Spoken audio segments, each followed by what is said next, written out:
नमस्कार मंडळी, स्वागत आहे तुमचं तेजस्वीज मराठी स्टोरी या चॅनलवरती.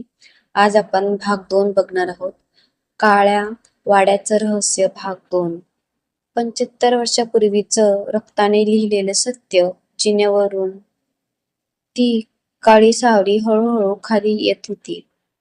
आदित्यचा श्वास रोखला गेला. टॉर्चचा प्रकाश त्या सावलीवर टाकताच ती अचानक गायब झाली. संपूर्ण वाडा पुन्हा शांत झाला. हे नक्की काय चाललंय? तो घाबरला होता. पण त्याच्यातला युट्यूबर अजून हार मानायला तयार नव्हता. त्याने कॅमेरा उचलला आणि जिना चढायला सुरुवात केली. प्रत्येक पायरीवर पाऊल टाकताना लाकूड चर चर असा आवाज करत होतं. वर पोहोचल्यावर लांब अंधारा कॉरिडॉर दिसला. दोन्ही बाजूंना बंद दरवाजे. कॉरिडॉरच्या शेवटी एक दार अर्धवट उघडलेलं होतं. तेवढ्यात धाड मागचं दार आपोआप बंद झालं. आदित्य डचकला. त्याने मागे वळून दार उघडायचा प्रयत्न केला, पण ते हललंच नाही. जणू कोणीतरी बाहेरून बंद केलं होतं. त्याच्याकडे आता एकच मार्ग होता, समोरचं दार. तो सावधपणे पुढे गेला. दार उघडलं. आत एक जुनी खोली होती. भिंतीवर धूळ, एका कोपऱ्यात लोखंडी पेटी आणि भिंतीवर टांगलेलं एक मोठा फोटो. फोटोतील माणूस श्रीमंत दिसत होता. डोक्यावर फेटा, हातात काठी, पण त्याच्या डोळ्यावर कुणीतरी काळी शाई फासली होती. खाली लिहिलं होतं, रावसाहेब देशमुख, 1951. आदित्यने लोखंडी पेटी उघडली. आत जुने कागद, काही फोटो आणि चामड्याच्या कव्हरची एक डायरी. डायरीचं पान उघडताच त्यावर लिहिलं होतं, जर ही डायरी कुणाला सापडली असेल तर समजून घ्या, या वाड्यात अजूनही न्याय मिळाला नाही. आदित्यने वाचायला सुरुवात केली. डायरी: मी गोविंद, या वाड्याचा नोकर.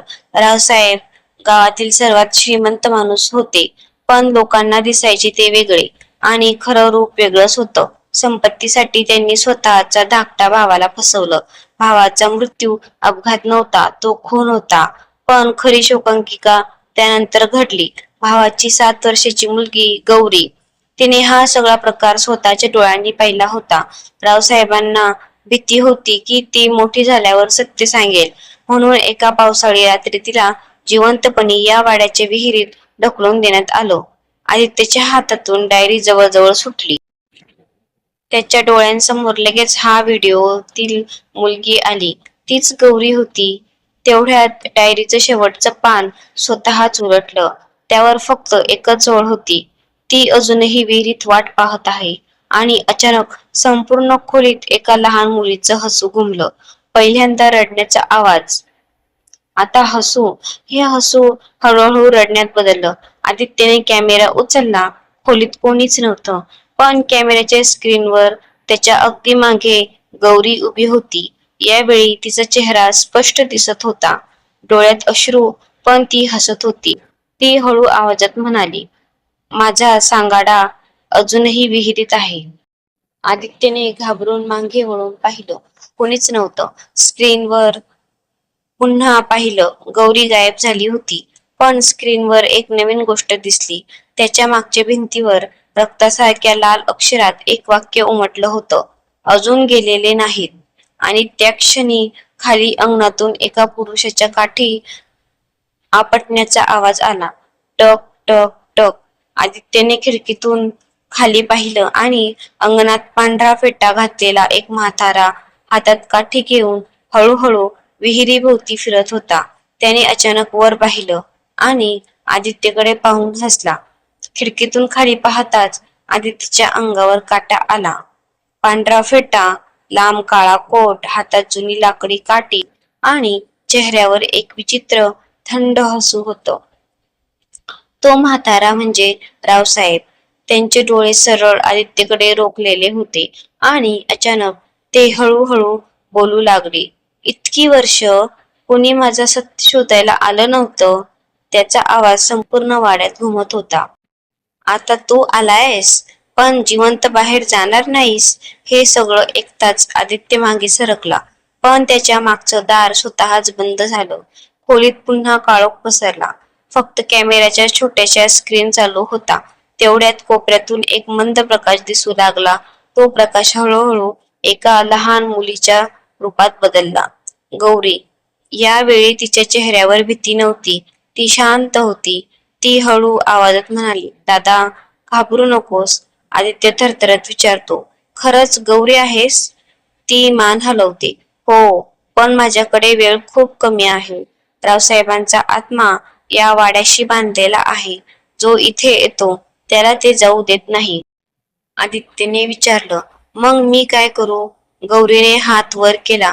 खोलीच्या जमिनीवर एक जुनं लाकडी कपाट दिसू लागलं. त्या कपाटात एक चांदीची पेटी आहे. ती उघड.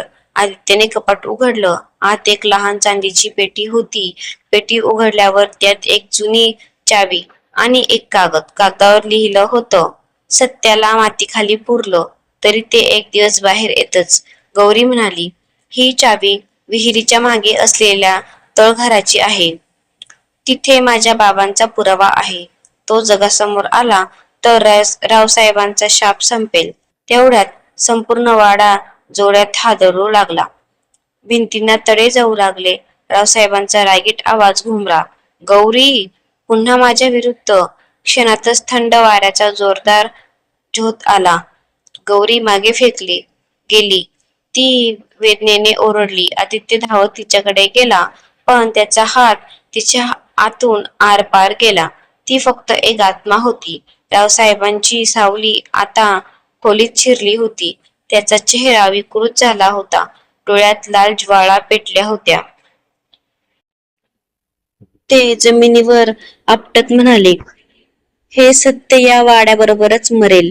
आणि त्यांनी आदित्यच्या दिशेने हात पुढे केला. क्षणात आदित्यचा श्वास घुसमटू लागला. जणू कोणीतरी त्याचा गळा दाबत होतं. कॅमेरा जमिनीवर पडला. रेकॉर्डिंग मात्र सुरू होतं. गौरीने शेवटच्या शक्तीनिशी ओरडून सांगितलं, दादा पळ, तळघरात जा. आदित्यने उरलेले सगळं ध्येय एकटवलं. त्याने चांदीची चावी उचलली आणि जिन्याकडे धावत घेतली. त्याच्या मागे रावसाहेबांची काठी टक टक टक जवळ येत होती. तो अंगणात पोहोचला. विहिरीच्या मागे काटेरी झुडपं बाजूला सारली आणि तिथे मातीखाली लपवलेलं एक जुनं लोखंडी दार दिसलं. त्याने थरथरत्या हातांनी चावी कुलुपात घातली. क्लिक. दार उघडलं. आतून थंड कुजगा वास बाहेर आला आणि अंधारातून एकच कुजबुज ऐकू आली, उशीर झालाय. आणि तिथं एक पेटी सापडली आणि त्या पेटीत सगळे पुरावे सापडले. ते सगळे पुरावे पोलिसांना दिले आणि